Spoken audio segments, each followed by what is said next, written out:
Hi hello ನಮಸ್ಕಾರ. ಎಲ್ಲರೂ ಹೇಗಿದ್ದೀರಾ? ಐ ಹೋಪ್ ಎಲ್ಲರೂ ಚೆನ್ನಾಗಿದ್ದೀರಾ ಅಂತ ಭಾವಿಸ್ತೀನಿ. ಇವತ್ತು ಒಂದು ಬೆಸ್ಟ್ ರೆಸಿಪಿನ ನಾನು ನಿಮ್ಮ ಜೊತೆಗೆ ಶೇರ್ ಮಾಡ್ತಾ ಇದ್ದೀನಿ. ಅದು ಏನಂದರೆ ಮಿಕ್ಸ್ ತರಕಾರಿ ಪಲ್ಯ ಹಾಗೂ ಅಕ್ಕಿ ರೊಟ್ಟಿನ ಮಾಡ್ತಾ ಇದ್ದೀನಿ. ಈ ಒಂದು ತರಕಾರಿ ಪಲ್ಯನ ಮನೇಲಿ ಆಲ್ಮೋಸ್ಟಲ್ಲಿ ಎಲ್ಲರೂ ಇಷ್ಟಪಟ್ಟು ತಿಂತಾರೆ. ಅವರೆಕಾಳನ್ನು ಸಹ ಈ ಒಂದು ಪಲ್ಯದಲ್ಲಿ ನಾನು ಆ್ಯಡ್ ಮಾಡಿದ್ದೀನಿ. ನೋಡ್ತಾ ಇರ್ಬೋದು, ಗಟ್ಟಿ ಮೊಸರು ಹಾಗೂ ಮಿಕ್ಸ್ ತರಕಾರಿ ಪಲ್ಯ ಜೊತೆಗೆ ಬಿಸಿ ಬಿಸಿಯಾದಂತಹ ಅಕ್ಕಿ ರೊಟ್ಟಿ ಯಾವ ರೀತಿಯಾಗಿ ಮಾಡೋದು ಅಂತ ತೋರಿಸ್ಕೊಡ್ತೀನಿ. ತುಂಬ ಸಿಂಪಲ್ಲು. ನಾನು ಮೊದಲೇದಾಗಿ ಎಣ್ಣೆನ ಕುಕ್ಕರ್ಗೆ ಹಾಕೊಳ್ತಾ ಇದ್ದೀನಿ. 1 ಟೇಬಲ್ ಸ್ಪೂನಷ್ಟು ಸಾಸಿವೆ ಮತ್ತು 4-5 ಹಸಿಮೆಣಸಿನ್ಕಾಯಿನ ಕಟ್ ಮಾಡ್ಕೊಂಡಿದ್ದೀನಿ. ಜೊತೆಗೆ ಶುಂಠಿ ಬೆಳ್ಳುಳ್ಳಿ ಪೇಸ್ಟ್, ಇದು ಮನೇಲೇ ಅದೇ ರೀತಿ ಅಂದರೆ ಜಜ್ಜಿರುವಂತಹ ಶುಂಠಿ ಬೆಳ್ಳುಳ್ಳಿ ಪೇಸ್ಟನ್ನು ಸಹ ಆ್ಯಡ್ ಮಾಡ್ಕೋತಿದ್ದೀನಿ. ಜೊತೆಗೆ 2 ಗೆಡ್ಡೆಯಷ್ಟು ಈರುಳ್ಳಿನ ಆ್ಯಡ್ ಮಾಡ್ಕೋತಿದ್ದೀನಿ ಮತ್ತು 1 ಎಸಳಷ್ಟು ಕರಿಬೇವನ್ನು ಆ್ಯಡ್ ಮಾಡ್ಕೋತಿದ್ದೀನಿ. ಹಸಿ ವಾಸನೆ ಹೋಗೋವರೆಗೂ ನಾವು ಚೆನ್ನಾಗಿ ಬಾಡಿಸ್ಕೋಬೇಕು. ಶುಂಠಿ ಬೆಳ್ಳುಳ್ಳಿ ಜೊತೆಗೆ ಹಸಿಮೆಣಸಿನ್ಕಾಯಿ, ಈರುಳ್ಳಿ ಮತ್ತು ಕರಿಬೇವು ತುಂಬ ಹಸಿ ವಾಸನೆ ಹೋಗಬೇಕು. ಸೊ ಮೀಡಿಯಮ್ ಫ್ಲೇಮಲ್ಲಿ ಇಟ್ಟು ನಾನು ಹಸಿ ವಾಸನೆ ಹೋಗೋವರೆಗೂ ಬಾಡಿಸ್ಕೋತಿದ್ದೀನಿ. ಜೊತೆಗೆ ನಾನಿಲ್ಲಿ 1 ಟೊಮೊಟೊನು ಸಹ ಚಿಕ್ಕದಾಗಿ ಕಟ್ ಮಾಡಿಕೊಂಡು ಬೆರೆಸಿದ್ದೀನಿ. ಇದು ಸಹ ಹಸಿ ವಾಸನೆ ಹೋಗೋವರೆಗೂ ಚೆನ್ನಾಗಿ ಬಾಡಿಸ್ಕೋಬೇಕು. ನೋಡ್ತಾ ಇದ್ದೀರಲ್ಲ. ಮತ್ತು ನಾನು ದೊಡ್ಡ ಮೆಣಸಿಕಾಯನ್ನು ಸಹ 1 ಆ್ಯಡ್ ಮಾಡಿದ್ದೀನಿ, ಕ್ಯಾಪ್ಸಿಕಮ್. ಸೊ ಚೆನ್ನಾಗಿ ಮಿಕ್ಸ್ ಮಾಡಬೇಕು.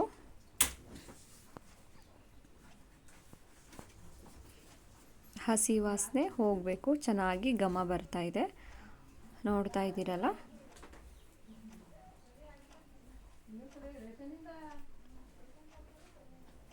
ಚೆನ್ನಾಗಿ ಬಾಡಿಸ್ಕೋಬೇಕು. ಜೊತೆಗೆ ನಾನಿಲ್ಲಿ 1 ಬೌಲಷ್ಟು ಹಸಿ ಅವರೆಕಾಳನ್ನು ತೊಗೊಂಡಿದ್ದೀನಿ. ಮತ್ತು ನವಿಲುಗೆಡ್ಡೆಕೋಸು 1 ಬೌಲಷ್ಟು, ಜೊತೆಗೆ ಅರ್ಧ ಕಪ್ಪಷ್ಟು ಕ್ಯಾರೆಟನ್ನು ತೊಗೊಂಡಿದ್ದೀನಿ. ಜೊತೆಗೆ 1 ಕಪ್ಪು ಬೀನ್ಸನ್ನು ಆ್ಯಡ್ ಮಾಡ್ತಿದ್ದೀನಿ. ಮತ್ತು 2-3 ಬದನೆಕಾಯನ್ನು ಸಹ ಚಿಕ್ಕದಾಗಿ ಕಟ್ ಮಾಡಿಕೊಂಡು ಬೆರೆಸಿದ್ದೀನಿ. ಇದನ್ನು ಚೆನ್ನಾಗಿ ಮಿಕ್ಸ್ ಮಾಡಬೇಕು. ನಾನು ಮೊದಲೇ ಹೇಳಿದೆ ಮಿಕ್ಸ್ ತರಕಾರಿ ಪಲ್ಯ ಅಂತ. ನಿಮಗೆ ಯಾವೆಲ್ಲ ತರಕಾರಿಗಳು ಬೇಕೋ ಅದನ್ನೆಲ್ಲ ನೀವು ಆ್ಯಡ್ ಮಾಡ್ಕೋಬೋದು. ನಾನು ಇಲ್ಲಿ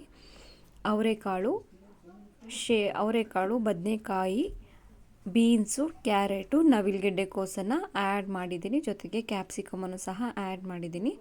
ಚೆನ್ನಾಗಿ ಎಣ್ಣೆಲೆ ಫ್ರೈ ಮಾಡಬೇಕು.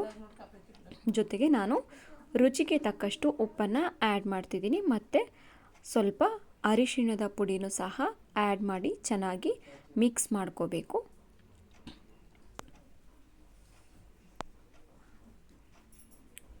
ತುಂಬ ಇಷ್ಟಪಟ್ಟು ತಿನ್ನುವಂತಹ ಒಂದು ರೆಸಿಪಿ ಇದು. ಆಲ್ಮೋಸ್ಟಲ್ಲೂ ರೊಟ್ಟಿ ಪಲ್ಯ ಜೊತೆಗೆ ಇದೊಂದು ಪಲ್ಯನ ಚಪಾತಿ ಜೊತೆಗೂ ನಾವು ಒಳ್ಳೆ ಟೇಸ್ಟ್ ಕೊಡುತ್ತೆ.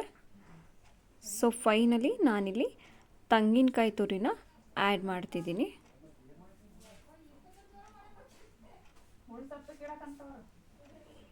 ಮತ್ತು ನಾನು ಮನೇಲೇ ತಯಾರು ಮಾಡಿರುವಂತಹ 2 ಟೇಬಲ್ ಸ್ಪೂನಷ್ಟು ಸಾಂಬಾರು ಪುಡಿನೂ ಸಹ ಆ್ಯಡ್ ಮಾಡ್ತಿದ್ದೀನಿ. ಚೆನ್ನಾಗಿ ಮಿಕ್ಸ್ ಮಾಡಬೇಕು.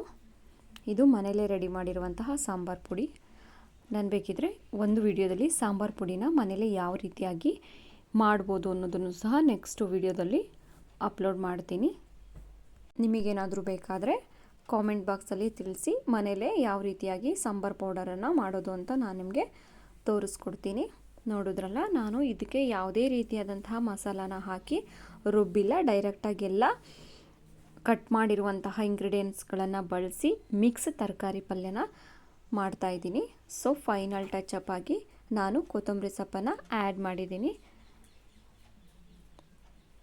ನೋಡಿದ್ರಲ್ಲ, ಫೈನಲಿ ಮಿಕ್ಸ್ ತರಕಾರಿ ಪಲ್ಯ, ವೆಜಿಟೇಬಲ್ಸ್ ಪಲ್ಯ ರೆಡಿಯಾಗಿದೆ. ಸೊ ನಾನಿಲ್ಲಿ ಕುಕ್ಕರ್ ಕ್ಲೋಸ್ ಮಾಡಿ 1 ವಿಷಲ್ನ ಕೂಗಿಸ್ಕೊಬಿಡ್ತೀನಿ.